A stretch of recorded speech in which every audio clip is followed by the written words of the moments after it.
خارج قطعين يا القسام الحبيب. On binlercesinin öldürülmesi. Ankara başta olmak üzere İsrail ve tüm yardakçılarına nice bin selam. Vadide Hamas'a ekmek yok, insanlık nerede? Gazze'de ekmek yok, insanlık. ve Trump icra ediyor. O dönemde Habeşistan ve Roma Ya ilahel alemin ve ya erhamer rahimin. İslam'a ve Euzu billahi mineşşeytanirracim. Bismillahirrahmanirrahim. Esselatu vesselamu ala Resulina Muhammedin ve ala alihi ve sahbihi ecmaîn. Soykırımcı İsrail, Gazze'de mazlum Filistinli kardeşlerimizi açlıkla ve hastalıkla yok etmek istiyor. Değerli basın mensupları, kıymetli dostlar, kıymetli Mardin halkı, tam 21 ay oldu. Her gün ve her gece Filistinli kardeşlerimiz ağır bombalarla, füzelerle ve uçaklarla vuruluyor. Çocuklar, kadınlar, yaşlılar ve sivil insanlar hunharca toplu halde katledilmeye, füzelerle ve uçaklarla vuruluyor. Çocuklar, kadınlar, yaşlılar ve sivil insanlar hunharca toplu halde katledilmeye devam ediliyor.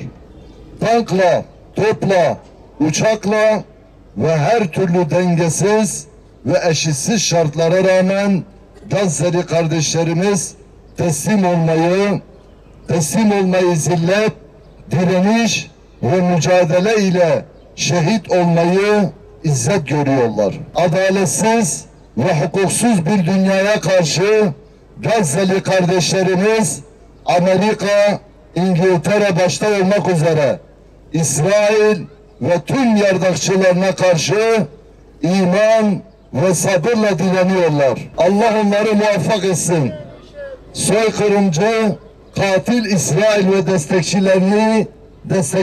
destekçilerini de kahru perişan eylesin. Değerli basın mensupları, Gazze'de masum bebekler mama bulamıyor. Hastalar ilaç bulamıyor. Bir ağrı kesici bile tedarik edemiyorlar. Hastaneler, eczaneler ve ambulanslar bombalanıyor. Temiz içme suyu yok, ekmek yok, gıda kıtlığı has safhada. İsrail ablukası nedeniyle temel sağlık ve gıda ihtiyacı çok kritik bir durumda. Soykırımcı İsrail uçak ve tankla teslim alamadığı Gazze halkını açlık ve hastalıkla ölüme sürüklüyor. Bu bir insanlık suçudur. Bu açık bir soykırım suçudur. Bu yeni bir Ashab-ı Uhdud hadisesidir. Yemen'de Hz. İsa Aleyhisselam'ın mensuplarını dinini değiştirmeye ve Yahudi olmaya zorlayan ve direnenleri açtıkları ateş çukurlarında diri diri yakan Zülnivas'ın yolunu bugün Netanyahu ve Trump icra ediyor. O dönemde Habeşistan ve Roma Zülnivas'ı cezalandırarak öldürmüş ve krallığına son vermişti. Bugün 56 İslam ülkesi Gazze'de soykırıma devam eden ve Gazze halkını açlık ve hastalıkla yok etmek isteyen çağdaş Firavun Netanyahu'yu niçin durdurmuyor?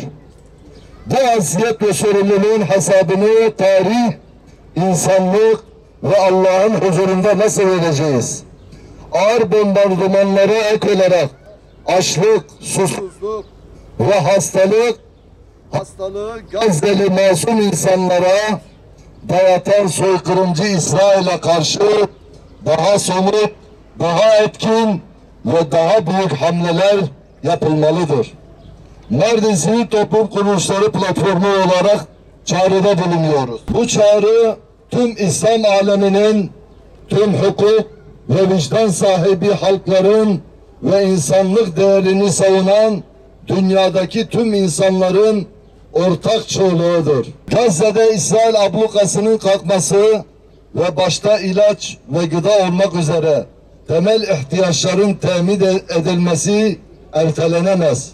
Uluslararası Adalet Divanı ile Uluslararası Ceza Mahkemesi Netanyahu ve İşgal Bakanı'nı soykırım suçunu işlemekle mahkum etmiştir. Başta İslam ülkeleri olmak üzere bütün devlet ve hükümetler Netanyahu ve şürekasını İsrail'e ait ve İsrail'e açık destek veren firma ve ürünlere daha etkin, daha yaygın ve daha sıkı şekilde ambargo uygulanmalıdır. İsrail bir terör devletidir. İnsanlık suçu işlemiş ve soykırımcıdır. İsrail yetkilileri birer terörist muamelesine tabi tutulmalı ve her türlü ilişki sonlandırılmalıdır. Her platformda, her yerde, her vesile ile Gazze ve Gazze'li mazlumların yanında ve soykırımcı Siyonist İsrail karşısında olduğumuzu ifade etmeliyiz. Gazze halkının açlık ve susuzluk ile helak olmasına razı olamayız. Bu büyük bir vebaldir. Bunun için hepimizin sorumluluğu vardır. Gün sorumluluğumuzu ifa etme zamanıdır. Gazze'ye selam, direnişe devam. Katılımlarınız için hepinize teşekkür ediyor. Mardin STK platformu adına. Esselamu Aleyküm ve Rahmetullahi ve Berekatuhu. Bismillahirrahmanirrahim. Elhamdülillahi Rabbil alemin. Ve salatu ve selamu ala Resulina Muhammedin ve ala alihi ve ashabihi ecma'in. Ya ilahel alemin ve ya erhamer rahimin. İslam'a ve Müslümanlara yardım eyle. Filistinli kardeşlerimize yardım eyle. Gazze'li kardeşlerimize yardım eyle.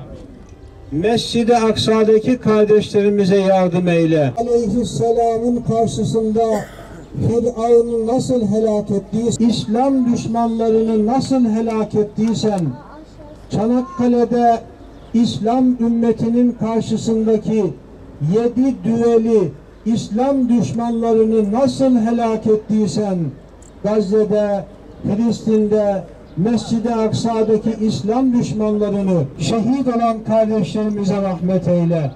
Gazi olan kardeşlerimize acil şifalar ihsan eyle.